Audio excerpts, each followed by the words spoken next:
Michael Hatfield RE/MAX team presents Real Estate and More. Bay Area real estate is different than in all of America. And why? What's up with home buyers? What's on sellers' minds? How is the market? And much, much more. Now, here's your host, Michael Hatfield. Welcome back to the Real Estate and More Show. I'm so appreciative that you are here, and thank you for listening. We have a fun time planned speaking with the owner of the RE/MAX Accord 10 offices, Mr. Jerry Stadtler. Incidentally, RE/MAX Accord has just been recognized as the best of the Bay Brokerage. Today, we're going to talk about best agents. Yes, Realtor prefers to advertise themselves as being the best agent. Well, let's listen to learn what really determines a best real estate agent. Welcome to the show, Jerry Stadtler. Hello, Michael. Thanks for asking me back. It's always I enjoy this a lot, and hopefully there's some information that you will consider worthy. Yeah. Before the show, off the air, we were talking about one of the advice points that you give to your agents. What is that? Take a look at the mirror. Yeah. I'm a believer that the phone is our friend. It's one of the things that we use the most, and I encourage agents. But my advice to agents who are getting started with that or even already involved, go down to the local hardware store and buy a mirror. And I'm telling you, I did this. Buy a mirror. Not a huge one, but big enough so you can put it on your desk. And when you're talking on the phone, dialing up customers or clients or friends, I want you to look in that mirror and make sure you're smiling, because the other people that are listening can see and hear that smile. That would be a trait of a best agent, would it not? For communication purposes, it doesn't get better than that. How many muscles in your face do you use when you smile? Well, I am told it's probably about 15. I don't know. No, I think it's less. I think it's only like 8 or 9, and then if you frown, it uses something like 56. I have read that, yeah. Yeah, I don't want to ever see you frowning, my friend. Just keep that smiling going that you are. I'll control that. Now, please, would you tell us a bit about this Best of the Bay Award that the RE/MAX Accord offices has just received again? Again is correct. That's 2 years in a row now. That's an honor, really, because what it says to me as the owner of a company, that the agents that are out there in the field working with clients who do the voting are doing really well. They are communicating, they're getting the job done, the people are satisfied, and that's, it doesn't matter how much money you make or whatever, it's how many clients you have satisfied. That's my whole motto on this business. Yeah. I need a list of a database of clients who are happy with the work that I did for them, and they appreciate it. I appreciate them. I stay in touch. A lot of my clients in the years past have become friends for life, and that's really important to us here at RE/MAX Accord. So when we get an honor like 2 years in a row, then that says what we're doing is working, and I'm really pleased with that. Absolutely pleased. Isn't that wonderful? One of the things that I keep thinking is, in order to get to a best agent, you're building these relationships. So one of the traits of a best agent has to be relationships and how to build them. Yes. Right from ground zero. Absolutely. Would you not say? Absolutely. Yeah. And we're in a people business. Yeah. And it's a difficult business because people are the most complicated things in the world, bar even computers. People, because you never know what they're going to do or say or what they're thinking. You have to develop your interview process so that you can get that information out. You can, so that's the best way to get with a person who you're working for, is to understand totally what their goals are, and then you meet their goals. My goals don't matter. I'm not buying or selling a house. I need to understand my client, and that's I think an incredibly part of being a successful agent is understanding people, asking the right questions. You have 2 ears and one mouth. Shut up and listen. Well, back in the day, we had more of an advantage because the people that were interested in a specific area would come into the office, they would sit down, have a cup of coffee, maybe 2 or 3, thumb through the listings in the local area. We didn't have the internet. And so you had the opportunity to meet with the client and start that relationship right then and there. Nowadays, it's just different. And it's different because now you're spending that time, if you're really doing your job, you're pulling the client in and you're going through the 16-page real estate contract agreement, going over all of that, as well as the disclosures, acknowledgments, and advisories. And that's just another good trait, but it's just changed from day one when you had more time to hold hands and they looked at you like, you knew what you were doing, versus nowadays where you're going fast and furious because they're going to find it on the internet and they're going to come to you and say, I want to see this one, this one, this one, and this one. And then you take it to them, and then your job is actually starting really a little before that, but at that time. Don't you agree? Absolutely right on the mark. I knew you'd remember the golden days, Jerry. Oh, thanks a lot. Yeah, I've been doing this. I think we're working on about 45 years now, 40. Really? Low 40s, yeah. I didn't even know. Stephanie and myself, partners, my wife. And she was my mentor, actually. So, yeah, communication with people is everything. And the information is out there now.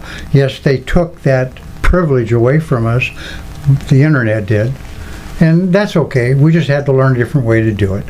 And so those meetings where we could share our knowledge in an office environment kind of went away, and now we talk on the phone, we do emails and WhatsApp and you name it, and but there's nothing better than a face-to-face meeting to really understand each other and get the point across.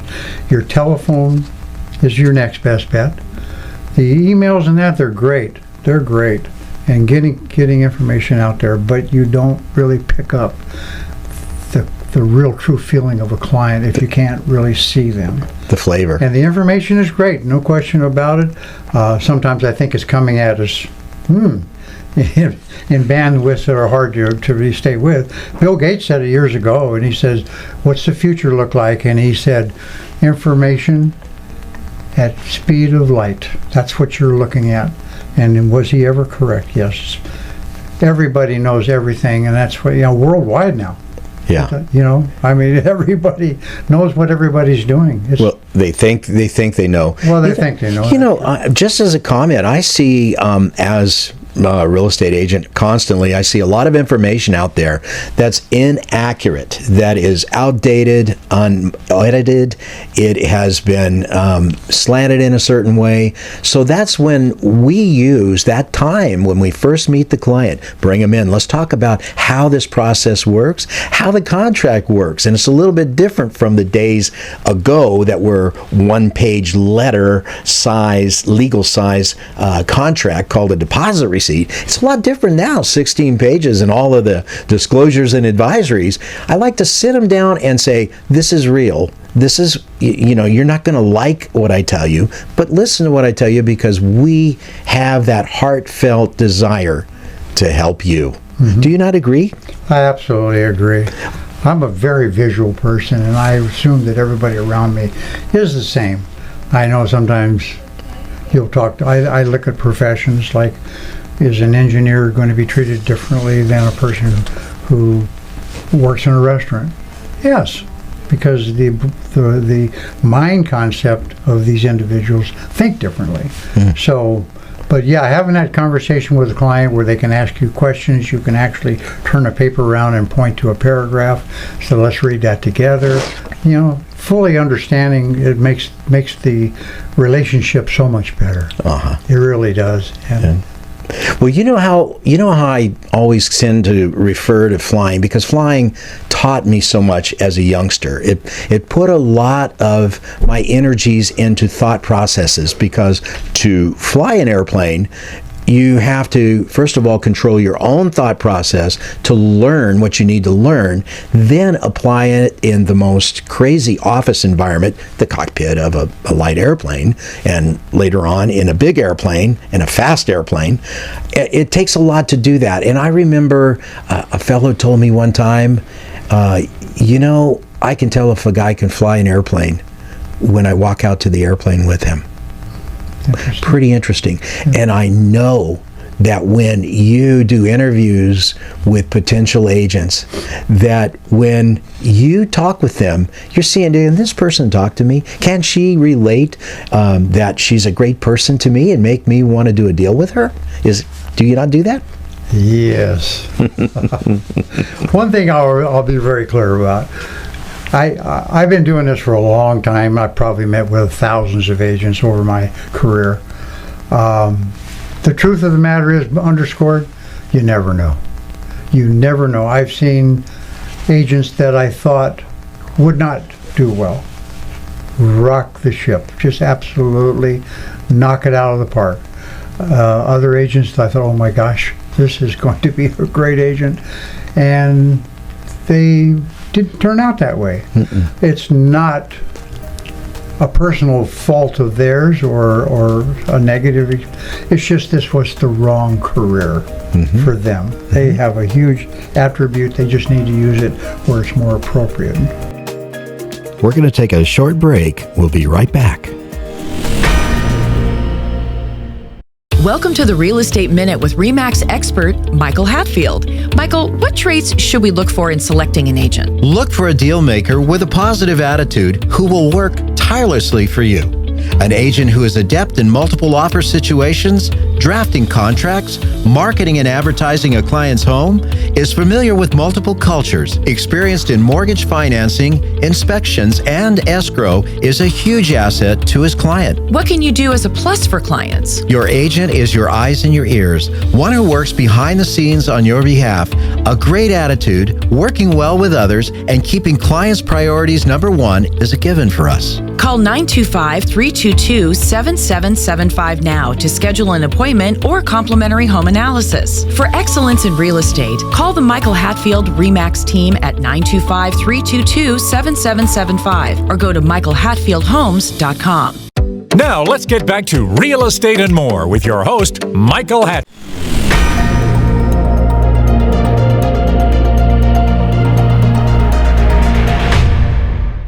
Real estate isn't for everybody. There's certain things you have to look for and be if you want to be a successful realtor. I mean, I'll look at you, Michael. I was just trying to give you a little plug myself. You don't have to do that. Your bandwidth is unbelievable, and your knowledge and speaking ability and client care is phenomenal. Well, and you're well respected because of that. Well, thank you for that. You know, you pick up things along the way, and this is why you make your friends the way that you do. If you look for characteristics that are positive and that really, really help, then I think a person will be successful. People told me that I couldn't do some of the things that I did. When I was a kid, I didn't have the money to pay for flight training. I wanted to be an airline pilot. And everyone said, oh, there's a fuel shortage. You're going to have to go in the military. You're going to have to do this. You're going to have to do that. But at the end of the day, you don't have what it takes. People will tell you that. And we had an agent that came to this office, whereas at a prior office, they said that you'll never be a real estate agent. He came here, he blew the doors off of it. You know exactly what I'm talking about. I know it because I met with him, and I actually felt really bad because I really liked him. And when he told me what his previous broker told him, which was immediately, because he was talking to me now, getting ready to change companies, and I looked at him and I said, you know what? You and I are going to prove her so wrong. It's unbelievable. I'm going to work with you the best way I can. What little help you need. And you're right. He rocked the boat. And we did together, and mainly him, the agent, showed that other broker what they really missed out on. Oh, that's why you do such a great job with Oh, it. Yeah, you really do, Jerry. It really is. That was fun. Yeah. That was fun. Now, folks, I'm just going to make an input here. In the Bay Area, I'm going to say that there is a top agent network. It's called TAN. All of the top 2 to 3% of the top agents, are invited in to be part of this, and then they are allowed to collaborate a bit before the home gets in. They get the first information on a property, and it helps. If you have a property and you want to sell, it really works well to be part of this TAN network and to get it out there. And so, it works, and it's part of what we do at RE/MAX, which is even better. Being part of RE/MAX, you're part of the largest overall brokerage in the world. There's something like 7,800 offices and 150,000 agents worldwide, other countries. We have a network. We have an intranet. We have an internet. We have features. We have training. If you want to be part of the best of the Bay Brokerage, you need to talk to Mr. Jerry Stadtler. He's here at RE/MAX Accord, makes his home office out of the 10 here in Danville. Come look him up or just call us. We'll hook you up to do that. But we're going to continue on talking about best agents and their traits. What other traits, Mr. Stadtler, do you see with best agents? Okay. That's a great question, and there's no really formula to follow that's carved in granite, but I will tell you what's normal, what I look for. I have 3 pillars that I kind of evaluate an agent. I don't want to use the word judge because that's not what I do. I evaluate entry level, what we may do. But here are the 3 pillars. Number 1, got to have passion. You have to have passion. You really need to want this. And a lot of these have subtitles that fall underneath this category. Such as you have to like the business, you have to like people, you have to like homes. These are all a given. But it's not an easy business. People think that we just sign a contract and do and sell the house and rake in the money. Agents who are successful, they do well. They feed their family well. They offer their children the kind of benefits that we all want to give. The second pillar is they have to, in my eyes, have to have great work ethics. They have to be willing to roll up the sleeves and go to work. You will not be successful if you don't do the work. And there's a lot of subtitles under that one too. What is work? And then my last pillar is education. You have to be educated. You have to learn. There's so many different things in this business that you need to master. They don't have to be that complicated. The thing that complicated mainly, in my eyes, there's always a new kid on the block, if I can use that phrase. Oh, yeah. Somebody's always coming up with a better mousetrap. But the idea really, or the way I think about it, it's still a mousetrap. It is. It may be well for you. But You're talking brokerages, right? You're talking about AB brokerage or C or the big R or that kind of a thing. I got you. It is, and so if you build this, if you have these qualities and you can build on different things with the help of your broker and educational opportunities, you will do well. But, and I'll give you an example. My beloved wife, Stephanie. He's really in love with her, guys. She's a great lady, smart, but she's and a lot of people don't know this, she's very shy. She absolutely, if you put 500 people out in front of her and told her to get up and make a speech, she'd rather smack you with her glass. That's not who she is. She's very, very passive. And so, but she was driven. Understand, she was driven to success. She never wanted to be second place. She wants to win. And so she developed ways to do this business her way. which is totally okay because they're all individuals. And she catapulted herself into probably the top agent in this area for many, many years, particularly in Alamo, which is one of our markets. So it's hard to say what the qualifying is, but always look at the three pillars. If you're willing to do those, you got a great chance of doing really well. And I've always said this. We only have time, everybody has the same amount of time. And you hope that you use your time well, because if you don't, it's gone forever. You can't get it back. So I always tell agents, look, if you're going to be successful, it's a game. You have to play the game with all the intellect and all the training and all the passion that you can develop.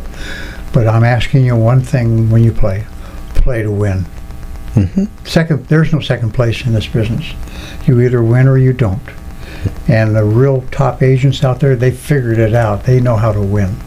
That's because they've done these three pillars.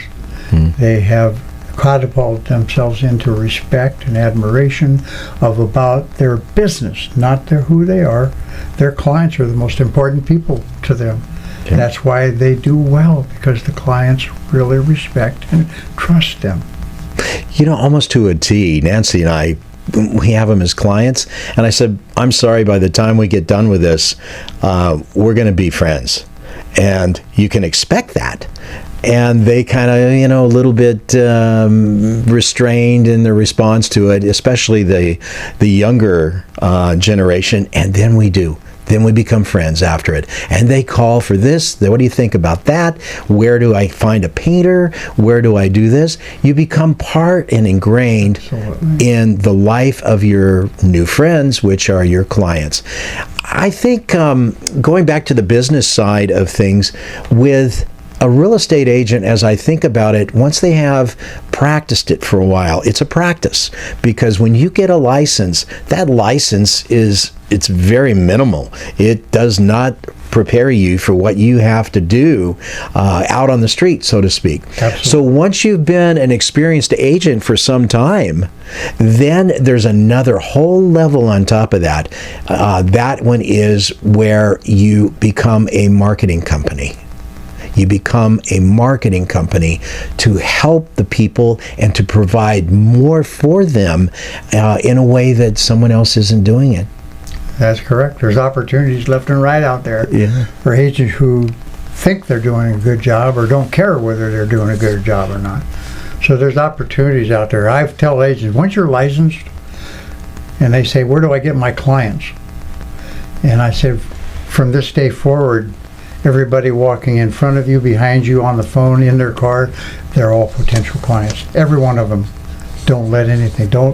It's walking down the path, turning over rocks, looking to see what's underneath them. Don't miss any rocks. Don't. You got to ask. I've always said this stage, and I'm full of a lot of these philosophical and I love them statements. But I said to people, if you now it just escaped me. Oh my God. No, it's your philosophical way of thinking about things. So I'm going to interrupt just for a second. As a real estate agent, you have to be very adept at communication, knowing value of the home, which takes some education on your part, how to price the home in a constantly fluctuating market. That could be an up market, a down market, could be a seller's market, could be a buyer's market, and how to prepare the home for the market, how to stage it, the inspections, what do they mean? What are Section 1 items? What are natural hazard disclosure reports? What about fire areas that may come up?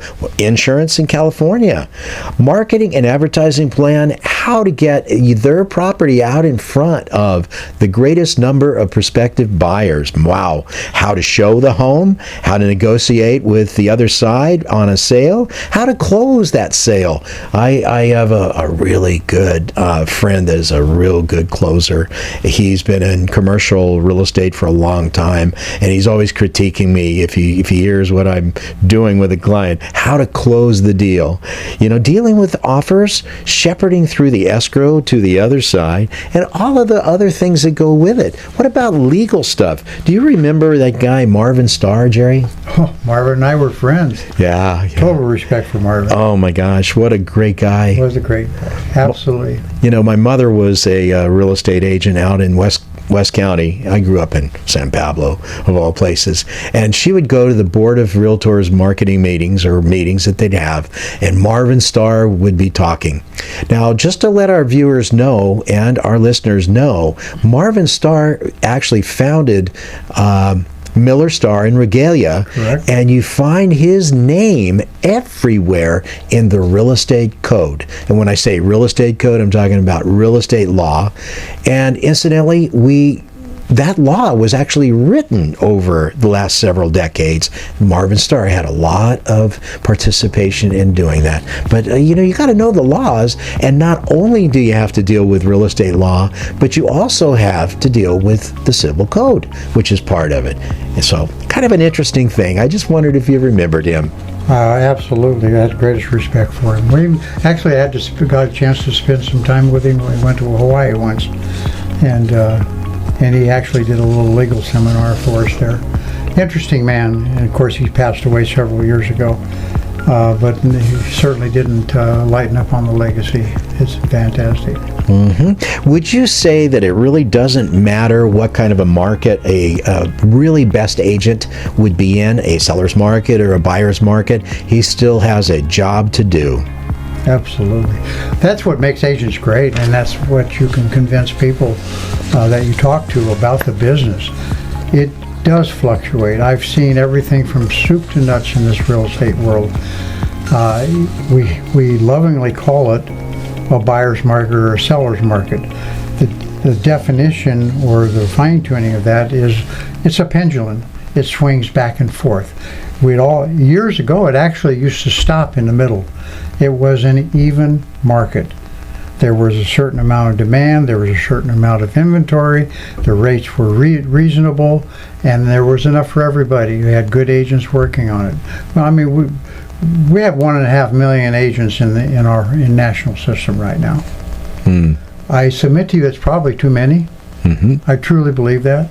Not only because there just isn't enough business for that many agents, but the fact is that most of them shouldn't even be in the business. Really, this is a special career that an agent picks up. I mean, it has a lot. It's like an octopus. It has so many arms on it, and you have to have the passion to be really good. But there's no limit to what you can accomplish if you really and your clients, the consumer, recognizes that. When you say, you do all the things that agents do, you only touch the iceberg. There's like 120 things that agents do to make sure that we have a closed escrow or satisfied clients. And again, there's no second place. Everybody will do a good deal with the client and close it. But more important to me is that if I'm doing the deal, that I have just made a friend for life. Absolutely. And then they could actually recommend other people to me. That's what the business is about. So, Mr. Stadtler, so you walk to the office with somebody. Are you able, when you see him kick the tires of the airplane, to tell pretty much if this has got a really good possibility from what you're seeing as being one of the best agents? I have that, but like I said, I'll go back to what I said. You're never ever really sure. I tell you, let me elaborate a little bit on my wife. Had I interviewed her, I would have probably told her, she's really smart, but I don't think she's going to make it because she's not outgoing enough. I couldn't have been more wrong. I could not have been more wrong on that. So you look at the other qualities. My wife lives to get things off of her list. Oh, she's a hard-working lady. She is. She can throw 40 balls in the air and balance and keep them all in the air at the same time. She has a lot of qualities that overcome her passive personality.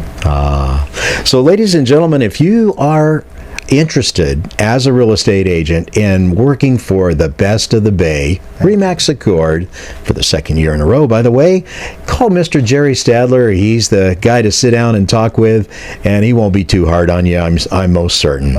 So most agents would really like to do a great job, and most agents have the ability to do that. But there's considerable amount of knowledge to have to know in order to properly represent a buyer or a seller in a transaction. So to be a best agent, you need to know a lot of it and constantly use that passion to strive to be better. So thank you, Mr. Stadtler, for being on the show again. You're becoming a frequent guest. I don't know if it's just that I like to look at you across the table and say, hey, this guy's a great guy, or what. But thank you for being on the show. You're welcome. I brought pillows today. If you bring me back, I'll bring a cot. There. You've been listening to the Real Estate and More Show, and I'm your host, Michael Hatfield. Important topics like Bay Area real estate and interesting people like Mr. Stadtler. Please remember to go to our new YouTube handle, My Real Talk Show. That's My Real Talk Show at youtube.com, and touch that subscribe button. You can also find past aired shows at our handle, My Real Talk Show, on youtube.com. I hope you'll tune in next week. In the meantime, have a blessed week. Have a wonderful week. Thank you. The views and opinions expressed are based on current economic and market conditions and are subject to change. Information on the show provided for illustrator purposes only and does not constitute professional or legal advice. Information from sources deemed reliable, but accuracy and completeness not guaranteed. Michael Hatfield and the Michael Hatfield RE/MAX team have no liability for information discussed on the show. Consult with qualified professionals prior to taking action.